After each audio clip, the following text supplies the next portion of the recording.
रावण की तपस्या और वरदान त्रेता युग में रावण शिव जी के परम भक्त थे।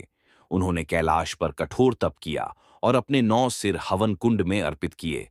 जब वह 10वां सिर चढ़ाने ही वाला था, तभी शिव जी प्रकट हुए और प्रसन्न होकर वर मांगने को कहा। रावण ने शिवलिंग को लंका में स्थापित करने की इच्छा जताई।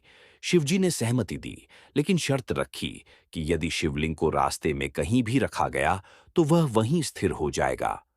रावण ने शर्त मान ली। देवताओं की चिंता और विष्णु की लीला। रावण द्वारा शिवलिंग लंका ले जाने की बात सुन देवता चिंतित हो गए। उन्होंने विष्णु से मदद की याचना की। विष्णु ने वरुण देव को रावण के आचमन के माध्यम से रावण के पेट में प्रवेश कराने की व्यवस्था की, ताकि लीला रची जा सके और शिवलिंग को रोकने का मार्ग मिल सके। बैजू ग्वाला की भूमिका और शिवलिंग का भूमि स्थापित होना। रावण जब देवघर क्षेत्र में पहुंचा, तब उसे लघु शंका लगी। उसने शिवलिंग एक ग्वाले बैजू नामक चरवाहे को सौंपा और कहा, इसे जमीन पर न रखें। लेकिन ग्वाला भार न सह सका और शिवलिंग को भूमि पर रख दिया। वह शिवलिंग वहीं स्थापित हो गया। रावण जब लौटकर आया तो कई प्रयास के बावजूद उसे उठा नहीं पाया।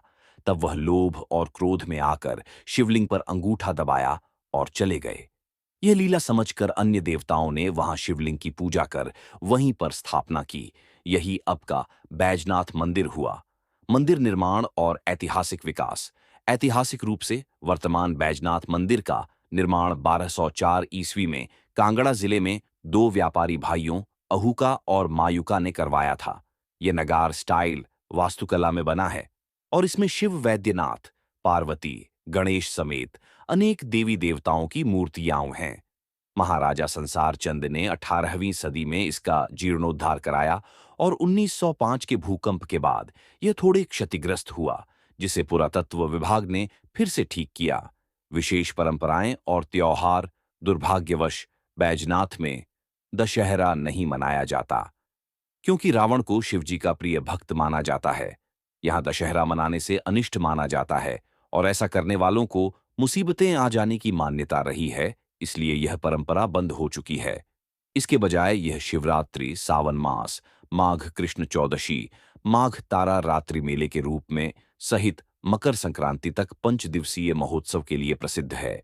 आध्यात्मिक और स्थापत्य महत्व। यह मंदिर 12 ज्योतिर्लिंगों में से एक माना जाता है, जहां शिवजी वैद्यनाथ, चिकित्सक स्वरूप के रूप में विराजमान हैं। वहां की पौराणिक कहानियां दर्शाती हैं कि यह वही कामना लिंग है जो रावण के प्रयास से स्थापित हुआ, और यह शक्तिपीठ भी है। ऐतिहासिक तौर पर यह स्थल कांगड़ा जिला की प्राचीन राजधानी कार्तिकेयपुरा का हृदय रहा है, जहां काव्यात्मक महिमा और स्थापत्य सौंदर्य दोनों समाहित हैं। बैजनाथ मंदिर की कथा त्रेता युग की रावण शिव लीला से प्रारंभ होकर विष्णु विहित लीला, भूमि स्थापना, ऐतिहासिक निर्माण, त्योहार रहित परंपराएं और आध्यात्मिक महत्व की ओर विस्तृत होती है। मंदिर की वास्तुकला।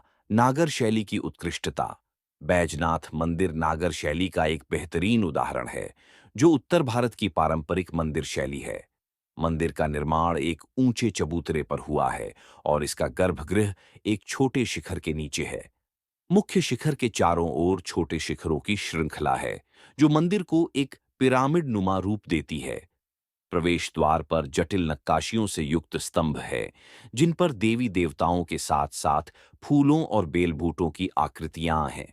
मंदिर की दीवारों पर महाभारत और रामायण से लिए गए प्रसंग भी अंकित हैं। यह संपूर्ण निर्माण ग्रेनाइट पत्थर से हुआ है, जो हिमालय की विशेष चट्टानों से तैयार किया गया था और आज भी अपनी मजबूती और भव्यता के कारण अद्वितीय माना जाता है। मंदिर का आध्यात्मिक रहस्य। वैद्यनाथ की ऊर्जा और कामना लिंग। बैजनाथ में स्थित शिवलिंग को कामना लिंग कहा जाता है, क्योंकि यह मान्यता है कि यहां सच्चे मन से की गई हर मनोकामना पूर्ण होती है। शिव यहां केवल संहारक नहीं, बल्कि वैद्य यानी जीवनदाता, आरोग्यदाता के रूप में पूजे जाते हैं। यह स्थान विशेष रूप से रोगों से मुक्ति और मानसिक शांति के लिए प्रसिद्ध है। यहाँ साधक ध्यान और तपस्या करते हैं, ताकि उन्हें शिव का आरोग्य स्वरूप प्राप्त हो सके। शिवलिंग की ऊर्जाएं इतनी प्रबल मानी जाती हैं कि बहुत से साधक कहते हैं कि यहाँ ध्यान करने से स्वयं शरीर की कंपनियों में बदलाव महसूस होता है। ये एकमात्र स्थान है जहां शिव के साथ रावण को भी आदरपूर्वक पूजा जाता है, जो दुर्लभ है। मंदिर से जुड़े रहस्यमयी प्रसंग और चमत्कार। मंदिर के इतिहास में कई ऐसे रहस्यमय प्रसंग भी हैं जिनका कोई वैज्ञानिक आधार नहीं मिल पाया, परंतु स्थानीय श्रद्धालु उन्हें सच मानते हैं। ऐसा कहा जाता है कि एक बार एक राजा ने मंदिर में तलवार से शिवलिंग को नुकसान पहुंचाने की कोशिश की थी। उसी क्षण बिजली गिर पड़ी और वह अंधा हो गया। इसके बाद उसने मंदिर का जीर्णोद्धार करवाया और प्रायश्चित किया। दूसरी मान्यता है कि जब मंदिर की परिक्रमा करते हुए कोई भक्त बिना बोलचाल के 108 बार ओम नमः शिवाय जपते हुए शिवलिंग की परिक्रमा करता है, तो उसकी मानसिक इच्छाएं पूरी होती हैं। यह स्थान इसलिए भी विशिष्ट है कि यहाँ पर कभी रावण दहन नहीं होता, और जो करने की कोशिश करता है उसके साथ कुछ न कुछ अनहोनी घटती है, जिसके कई उदाहरण स्थानीय लोगों द्वारा बताए जाते हैं। वर्तमान धार्मिक महत्व, आस्था, नियम और श्रद्धालुओं की भूमिका। आज के युग में बैजनाथ मंदिर सिर्फ एक ऐतिहासिक स्थल नहीं, बल्कि हिमाचल प्रदेश के सबसे शक्तिशाली और जागृत शिव मंदिरों में से एक वन है। यहाँ आने वाले श्रद्धालु विशेष नियमों का पालन करते हैं, जैसे मंदिर परिसर में चमड़े की कोई वस्तु नहीं ले जाना, चप्पल बाहर ही उतारना और गर्भगृह में कैमरा या मोबाइल का प्रयोग न करना। सावन मास में हजारों शिव भक्त कांवड़ लेकर आते हैं और मंदिर परिसर में जलाभिषेक करते हैं। विशेष रूप से महाशिवरात्रि, श्रावण सोमवार, माघ अमावस्या और गुरु पूर्णिमा मूलास के दिन यहाँ मेला लगता है, जिसमें हिमाचल के अलावा उत्तर भारत, नेपाल और तिब्बत से भी भक्त आते हैं।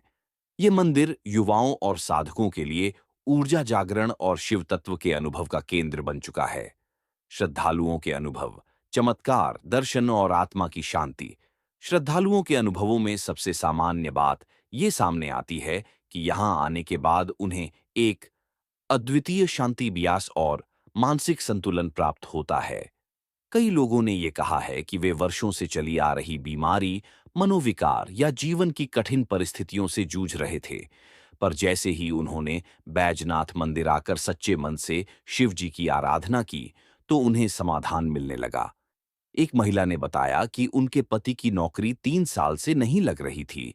उन्होंने माघ मास में 11 सोमवार का व्रत और मंदिर में दीपदान किया।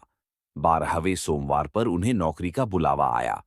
कुछ साधकों ने ध्यान करते समय नाद सुनाई देने और शरीर में कंपन होने की अनुभूति भी बताई है। ये जगह आत्मा को सुकून देने वाली और अंतरात्मा की आवाज को स्पष्ट करने वाली मानी जाती है।